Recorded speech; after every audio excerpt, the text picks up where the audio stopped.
আসসালামু আলাইকুম। আমি আফরিন কুকিং লাইফস্টাইল থেকে বলছি।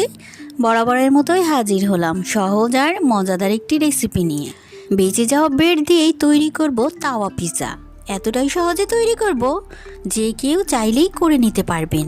চলুন, প্রথমে ক্যাপসিকামটা কুচিয়ে নিতে হবে। চাইলে আপনারা আপনাদের পছন্দ মতো লম্বা লম্বা করেও কেটে নিতে পারেন। সাথে নিচ্ছি গাজর কুচি। এখন নিয়ে নিচ্ছি চিকেনটাকে আমি আদা রসুন আর সাদা গোলমরিচ দিয়ে সেদ্ধ করে নিয়েছি। এতে পিৎজা খুব সহজেই তৈরি হয়ে যাবে। এখন চিকেনগুলোকেও ছোট ছোট করে কেটে নেবেন।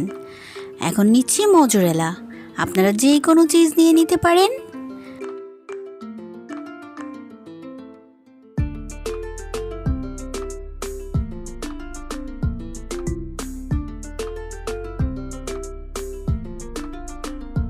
এখন সব কিছু একটা পাত্রে নিয়ে নেবেন।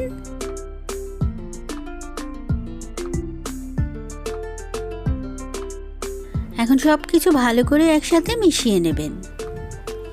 দিয়ে দেবেন সাদা গোলমরিচের গুঁড়ো, চাইলে কালোটাও দিতে পারেন। সামান্য নুন দিয়ে দিচ্ছি। এখন তৈরি করে রাখা হোয়াইট সস দিয়ে দিচ্ছি। এটা কিন্তু ঘরেই তৈরি করে নিয়েছি। দিয়ে দেব টমেটো কেচাপ। আপনারা চাইলে এখানে পিৎজা সস দিয়ে দিতে পারেন। খুব ভালো করে মিশিয়ে নেবেন।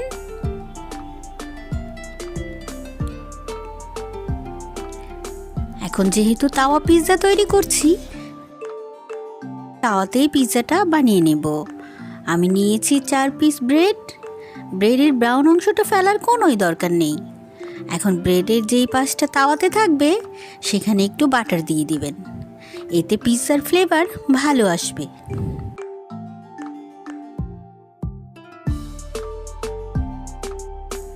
এখন তাওয়াতে ঠিকমতো বসানোর জন্য সাইডগুলো একটু কেটে দিলাম। দিয়ে দিচ্ছি টমেটো সস। আপনারা কিন্তু চাইলে এখানে পিৎজা সস দিয়ে দিতে পারেন। এখন তৈরি করে রাখা পুরগুলো ঢেলে দেবেন। একটা চামচের সাহায্যে ছড়িয়ে দেবেন। এখন বাকি থাকা হোয়াইট সসটাও দিয়ে দেবেন।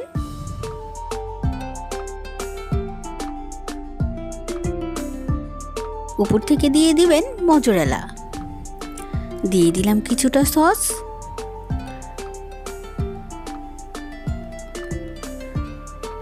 শেষে দিয়ে দেবেন সামান্য অরিগ্যানো। এতে কিন্তু পিৎজার ফ্লেভার ভালো আসে। হাতের কাছে থাকলে দিয়ে দেবেন।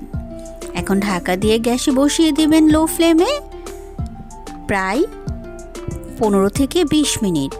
এতে কিন্তু মজরেলাটা গলে যাবে। আর যেহেতু সব কিছু কুক করাই আছে, 20 মিনিটেই কিন্তু পিৎজা তৈরি। দেখলেন তো কত সহজেই আমরা ব্রেড দিয়ে পিৎজা তৈরি করে নিতে পারি।